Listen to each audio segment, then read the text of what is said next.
आपल्याला हे फक्त सुरुवात आहे. तुम्ही तुमच्या आयुष्याला अजून खरी सुरुवातच नाही केली.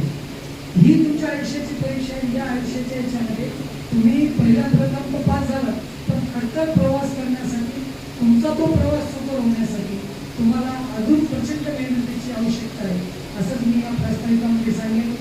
या ठिकाणी आपण नगरपंचायतच्या वतीने दरवर्षी जो प्रोत्साहनपर आपण समारंभ आयोजित करतो, खरं म्हणजे छोटेखानी समारंभ खूप मोठ्या प्रमाणात आम्हाला घ्यायचा होता, पण काही अडचणीमुळं, कारण आताच आपण बघितलं की आमदार सुद्धा या कार्यक्रमासाठी येणार होतं, पण राजकीय आचारसंहिता असल्या कारणाने त्यांनी हा कार्यक्रम टाळला येतो. तर अशा पद्धतीने जो हा कार्यक्रम आयोजित करतो, त्या कार्यक्रमाच्या मागची प्रेरणा आपण लक्षात घेऊन आपला जीवन प्रवास याच्यापेक्षा सुंदर करावा, असंच मी या प्रसंगी आपल्याला सांगेन. आणि आपण एका विनंतीला एका फोनवर या ठिकाणी नगरपंचायतच्या कार्यक्रमाची शोभा वाढवण्यासाठी सर्वजण आला, त्याबद्दल मी सगळ्यांचं या ठिकाणी सहर्ष स्वागत करतो.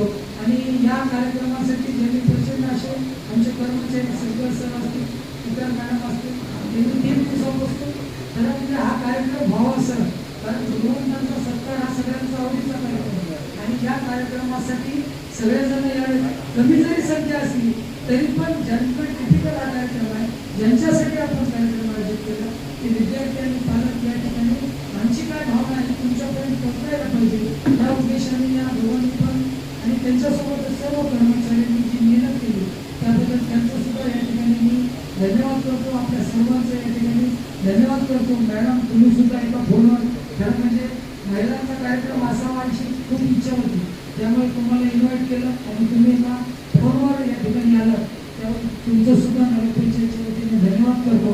आणि हा माझं छोटंसं जे घडलेलं प्रस्ताव या ठिकाणी थांबवतो. जय जय.